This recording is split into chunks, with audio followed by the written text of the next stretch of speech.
ഇടുക്കി തമിഴ്നാടുമായി കുറഞ്ഞ ദൂരത്തിൽ ബന്ധിപ്പിക്കാൻ കഴിയുന്ന നെടുങ്കണ്ടം തേവാരമെട്ട് തേനിപാത പുനർനിർമ്മിക്കണമെന്ന ആവശ്യം ശക്തമാവുകയാണ്. തമിഴ്നാട് വനമേഖലയിൽ വെറും 3.5 കിലോമീറ്റർ റോഡ് നിർമ്മിച്ചാൽ ടൂറിസം, വാണിജ്യം, ചികിത്സാ ആവശ്യങ്ങൾക്ക് ഏറെ മുതൽക്കൂട്ടാകുമെന്ന് നാട്ടുകാർ പറയുന്നു.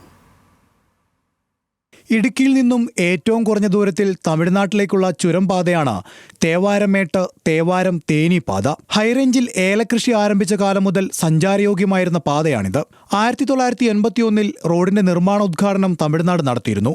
മുൻപ് ചരക്ക് നീക്കം ഉൾപ്പെടെ ഉണ്ടായിരുന്ന പാത 1/4 നൂറ്റാണ്ട് മുമ്പ് തമിഴ്നാട് വനംവകുപ്പ് തന്നെ അടയ്ക്കുകയായിരുന്നു. പലതവണ സാധ്യതാ പഠനം നടത്തുന്നതിനും പണം അനുവദിച്ചു. ഏതാനും മാസങ്ങൾക്ക് മുമ്പ് വനംവകുപ്പ് റോഡ് തുറക്കുമെന്ന് പ്രഖ്യാപിച്ചെങ്കിലും യാഥാർത്ഥ്യമായില്ല.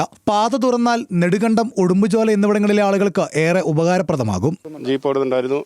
ജീപ്പ് ഒരാഴ്ചത്തോളം ജീപ്പ് ഓടിയതായില്ലേ. ഫോറസ്റ്റുകാർ എന്താ മൃഗങ്ങൾ ഇതിൽ ഉണ്ടെന്ന് പറഞ്ഞ് മൃഗങ്ങൾ നശിക്കുമെന്ന് പറഞ്ഞുകൊണ്ടാണ് അത് നിർത്തുകയും ചെയ്തത്. ഈ റോഡ് തുറന്നാൽ മെയിനായിട്ട് നമുക്ക് ഉപകാരപ്പെടുന്നത് തമിഴ്നാട്ടിലെ തേനി മെഡിക്കൽ കോളേജിലേക്ക് നമുക്ക് ഒരു രോഗി എത്രയും പെട്ടെന്ന് നമുക്ക് എത്തിക്കാൻ സാധിക്കും. വാണിജ്യ മേഖലകൾ, തമിഴ്നാട്ടിൽ നിന്ന് വരുന്ന കാര്യങ്ങൾ, ഇവിടുന്ന് ഉണ്ടാക്കുന്ന നമ്മുടെ ഏലം, അങ്ങനെ സ്പൈസസ് കാര്യങ്ങളൊക്കെ കൊണ്ടുപോകാനും ഒക്കെ ഉചിതമായ ഒരു പാതയാണിത്. റോഡ് ഉടൻ യാഥാർത്ഥ്യമാക്കണമെന്നാവശ്യപ്പെട്ട് ഇരു സംസ്ഥാനങ്ങളിലും അതിർത്തി മേഖലയിൽ താമസിക്കുന്നവർ ചേർന്ന ജനകീയ സമിതിക്ക് രൂപം നൽകിയിരിക്കുകയാണ്. പാത സംബന്ധിച്ച ആവശ്യം കേന്ദ്ര ഉപരിതല ഗതാഗത വകുപ്പ് മന്ത്രിയുടെ ശ്രദ്ധയിൽപ്പെടുത്തിയതായും തമിഴ്നാട് ജനപ്രതിനിധികളുമായി ചർച്ച ചെയ്തെന്നും ഡീൻ കുര്യാക്കോസ് എംപി പറഞ്ഞു. വർഷങ്ങളായി നെടുങ്കണ്ടത്തുള്ള മുഴുവൻ ആളുകളുടെ ഒരു ആവശ്യമാണ് ഈ തമിഴ്നാട്ടിലേക്കുള്ള തേവാരമെട്ട് ചക്കളത്തിമേട് റോഡ് ഓപ്പൺ ചെയ്യുക എന്നുള്ളത്. അപ്പോൾ തമിഴ്നാട്ടിൽ നിന്നുള്ള ജനപ്രതിനിധികളുമായി ഞാൻ ഈ കാര്യം സംസാരിച്ചു.